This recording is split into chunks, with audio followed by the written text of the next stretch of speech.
Tiempo con Dios es un momento para fortalecer tu espíritu y escudriñar la palabra. Vive ahora Tiempo con Dios. Bendiciones, familias lindas que están en sintonía de Tiempo con Dios. Qué grato saludarlas, declarar para ustedes paz, vida y vida abundante. Y no olviden que Tiempo con Dios es un programa que cada día tiene una excelente audiencia, porque son muchos los madrugadores que están con nosotros recibiendo consejo y desde luego fortaleciendo su fe para dirigir sus actividades. Aprovecho este saludo que les doy para anunciarles que muchos preguntan por el libro del Camino del Misionero.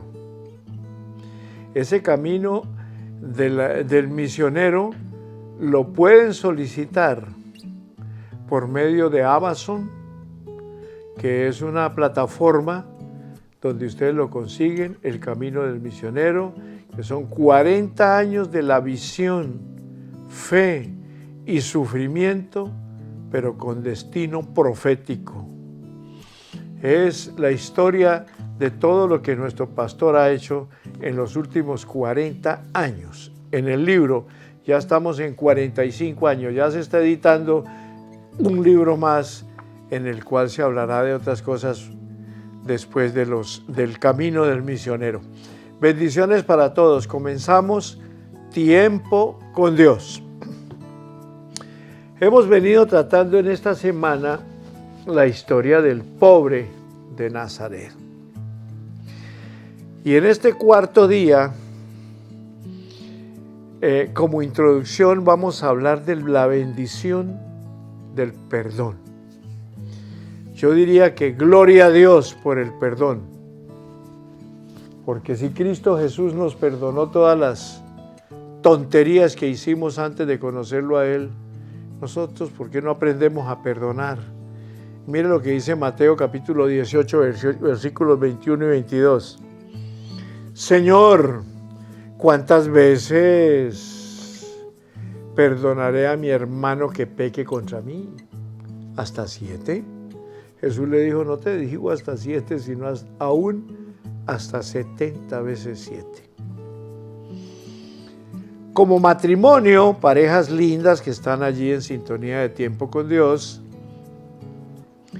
ustedes están involucrados en un acto creativo.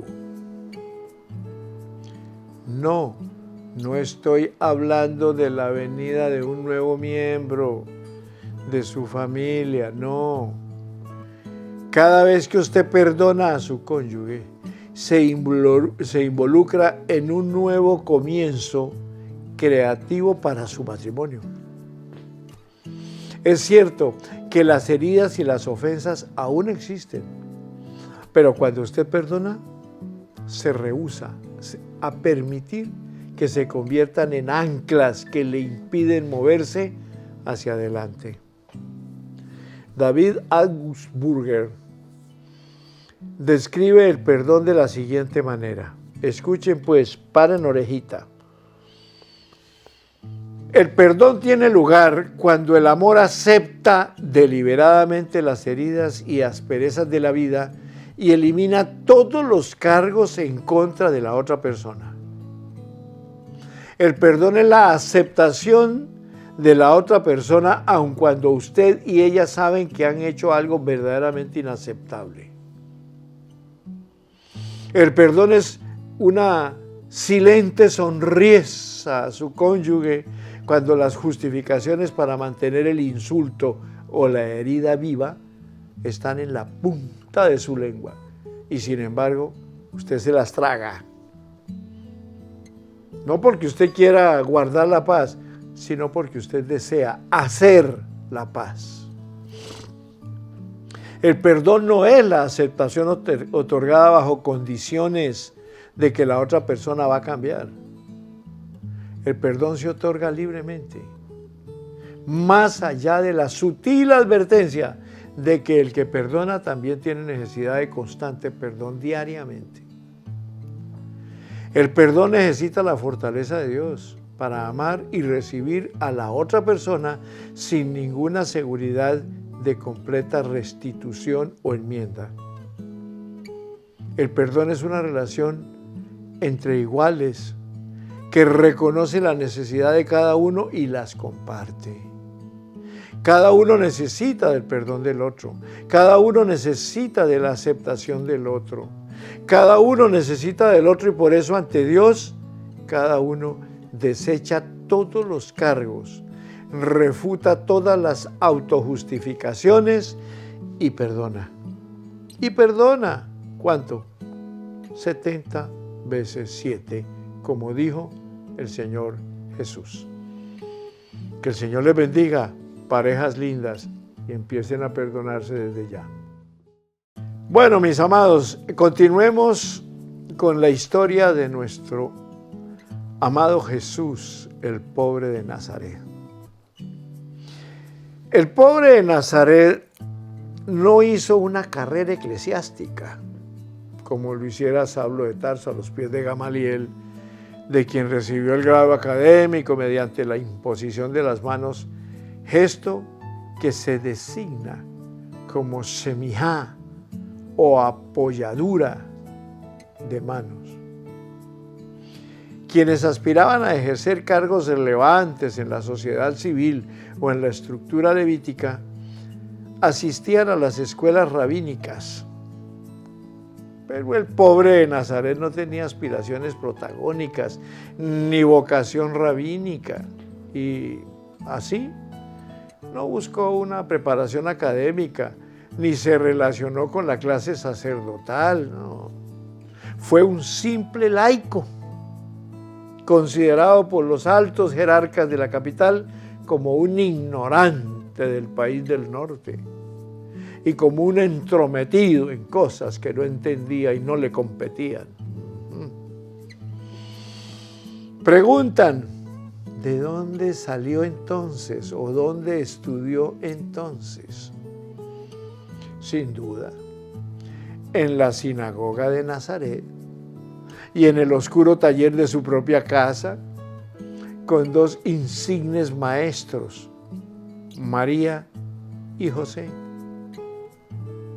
Probablemente aprendió también en la sinagoga a leer y a escribir, al menos los rudimentos, al igual que los nazaretanos de su edad, justamente con el objetivo primordial de estudiar la palabra.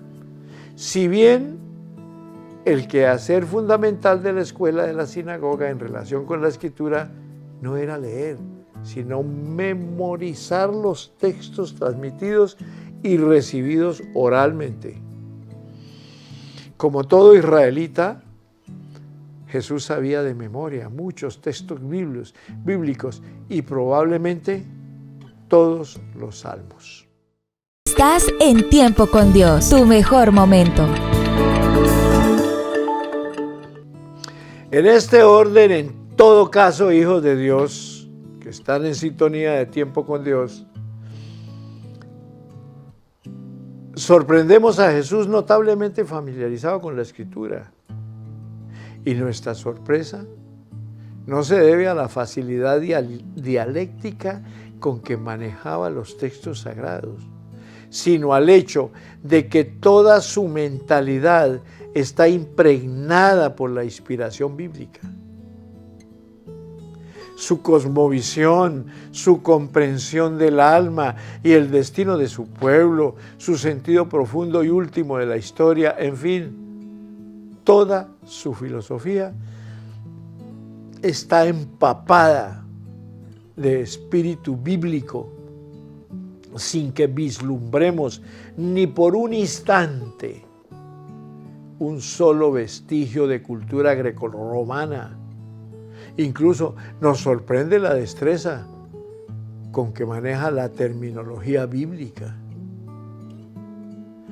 Sin embargo, nunca fue esclavo de la letra. Al contrario, valoró siempre y se supeditó más al espíritu que a la letra, más que al contexto. Se movía con tanta soltura en el espíritu de la Biblia que podía darse el lujo de citarla no textual, sino libremente, muy seguro de no equivocarse y, por añadidura, de hacer también la correcta distinción entre la letra misma y la intención del autor sagrado. La cultura bíblica recibida por Jesús en la sinagoga, y sobre todo la que por ósmosis fue absorbiendo en las entrañas mismas del pueblo en el que estaba inserto, fue para él lo suficientemente eficaz como para transmitir su mensaje.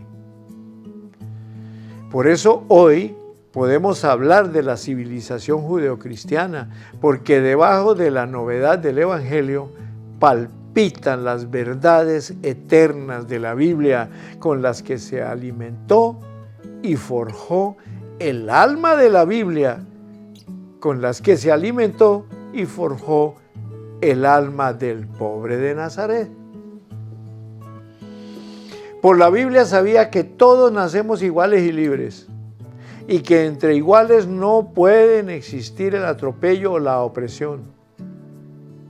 Y si los hubiere, sabemos que eso contradice la voluntad de Dios. Por consiguiente, toda forma de esclavitud es aberrante, como lo es el culto a los grandes de la tierra, y sobre todo, la adoración de las estatuas, sean estas de piedra, de carne o de conceptos. Por eso mismo, ningún otro pueblo opuso a los romanos una resistencia tan tenaz y suicida como los judíos, salvo quizá los íberes de Numancia. El alma del pobre respiró siempre en esta atmósfera. Jesús fue, como nadie, hijo de la Biblia e hijo del pueblo bíblico. Continuando con el tema, toquemos el entorno político de nuestro amado Jesús. Nunca entenderemos a un hombre si no nos situamos en su entorno. Como el tejido político circundante es uno de los ingredientes que contribuyen poderosamente a forjar una personalidad, comencemos por echar un vistazo y analizar las expectativas, luchas y frustraciones de un pueblo, y así entenderemos de un conductor, en nuestro caso de Jesús. La colonización de Palestina comienza en el año 63 a.C., en el que Pompeyo, después de una brillante expedición militar por la amplitud del Mediterráneo, consideró de la mayor conveniencia geopolítica anexar al imperio el territorio palestino, y luego de un par de paseos militares por el país de los judíos, llevó a cabo su propósito, sin encontrar mayor resistencia. A pesar de todo, la política romana fue hasta cierto punto flexible y benévola, consintiendo en colocar gobernantes nativos al frente de esos territorios. En el año 40 a.C., Roma nombró rey de Judea al Idumeo Herodes, llamado el Grande, que tuvo un largo, brillante y cruel reinado, apoyado siempre en el brazo militar romano. A su muerte, Arquelao, tan cruel como su padre, aunque no tan eficiente, heredó Judea y Samaria. Pero su breve reinado fue tan arbitrario y despótico que los judíos y samaritanos exasperados pidieron a Roma la deposición del sanguinario monarca. Y Roma, después de deponerlo, envió por primera vez a un procurador, lo que implica el dominio directo de Roma, con plenos poderes sobre todo el territorio palestino. Estás en Tiempo con Dios, tu mejor momento. Familias lindas que están en sintonía de tiempo con Dios. A estas alturas, Jesús debía contar con algo menos de 12 años. Y aquí comienza la era más turbulenta y aciaga de la nación judía, que culminaría finalmente en el exterminio casi total del templo, de la ciudad y de la nación en el año 70. Esta fue la época en que Jesús vivió, actuó y sufrió. Entre tanto, Galilea y la muerte de Herodes el Grande le sucedió su hijo, Herodes Antipas. Un reyezuelo sin categoría, ni autoridad, ni un títere. Roma le reconocía un cierto grado de autonomía a condición de que se mantuviera sumiso y quieto. Y fue tanta su sumisión y devoción que no perdía ocasión de adular y agasajar a sus amos. Levantó a la orilla del lago del Genesaret, por cierto muy cerca de Nazaret, la bella ciudad de Tiberíades, en honor al emperador Tiberio, con termas y anfiteatro, introduciendo los usos y costumbres típicamente romanos. Asimismo, levantó otras ciudades, aunque no tan suntuosas, y difundió profusamente los aires paganos por todos los rincones de su pequeño reino. Este fue el Herodes que hizo decapitar a Juan el Bautista. Entonces, en ese tiempo, pues ya Nazaret era un territorio de su jurisdicción. Hay que suponer, pues, que el tetrarca se habría hecho presente y en más de una ocasión en el pequeño Villorio. En sus 30 años Jesús no conoció otra autoridad civil que la de Herodes Antipas. Seguramente lo vio, tal vez de cerca, en más de alguna oportunidad, y al leer detenidamente los evangelios, difícilmente puede uno sustraerse la impresión de que Jesús debió sentir no sé qué secreta repulsa hacia Herodes Antipas. No consta en los evangelios que Jesús hubiera transitado por una ciudad alguna fundada por Herodes. Palpita un imprevisible desdén en aquella inyectiva. Ese zorro, cuando en las horas de la pasión llevaron a Jesús a su presencia, el maestro ni siquiera abrió la boca, guardando un completo silencio, algo profundo y negativo en relación con Herodes estaba almacenando el corazón del maestro. Pregunta: ¿el recuerdo de la bárbara y frívola decapitación de su amigo Juan el Bautista? ¿Será?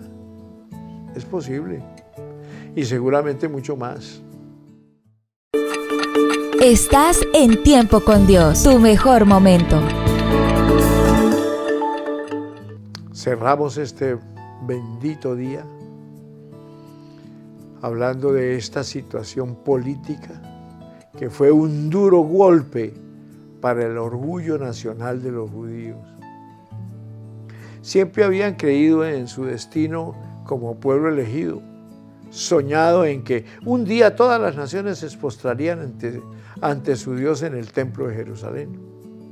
Pero la realidad que tenían que roer era una máscara distinta y muy amarga.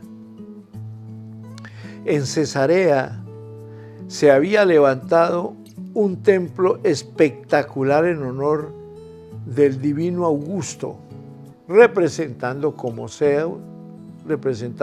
Zeus.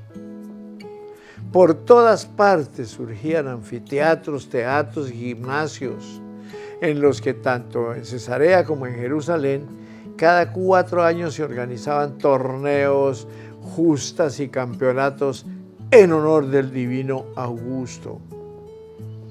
Y como símbolo insolente y estridente de esta absoluta dominación, sobre el frontis del pórtico principal del templo, una enorme águila imperial presidía la vida de la nación. Esta dominación romana tenía sobre todo una expresión concreta e irritante: la opresión económica. En efecto, además de los impuestos indirectos como peajes, derechos de aduana y 1000 otras tasas, las provincias ocupadas tenían que pagar a Roma los tributos. Es verdad que estas imposiciones eran canceladas por las autoridades de las provincias, pero estas, a su vez, gravaban con pesados impuestos a cada uno de los ciudadanos del pueblo judío, salvo a los ancianos y a los niños. Esta situación fue exacerbando los ánimos de la gente, porque para el pueblo los tributos equivalían a un sacrilegio, ya que se trataba, así lo entendían, del dinero de Dios. Óigame. Y como era de prever, en el seno del pueblo oprimido y esquilmaldo, la irritación fue creciendo como una llama amenazadora, justamente en los años juveniles de Jesús, y esta sorda rebelión fue incubándose, cosa extraña, precisamente en el país del norte, en la ciudad de Galilea de los Gentiles, bien lejos del centro del poder.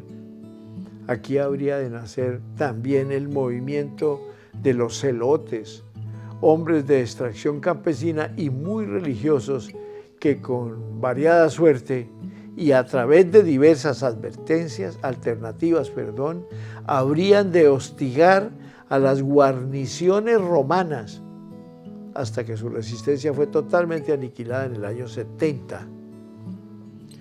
Bueno, mis amados, gloria a Dios, gloria a Dios, gloria a Dios. Concluimos por el día de hoy.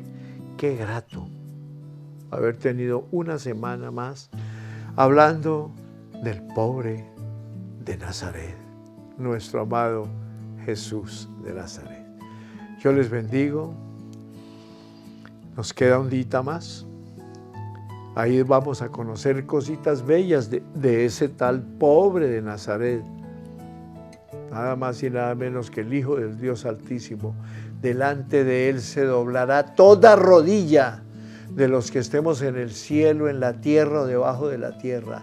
Y todos confesaremos que Jesús es el Señor, para la gloria del Padre. Bendiciones para todos en Cristo Jesús. Amén y amén.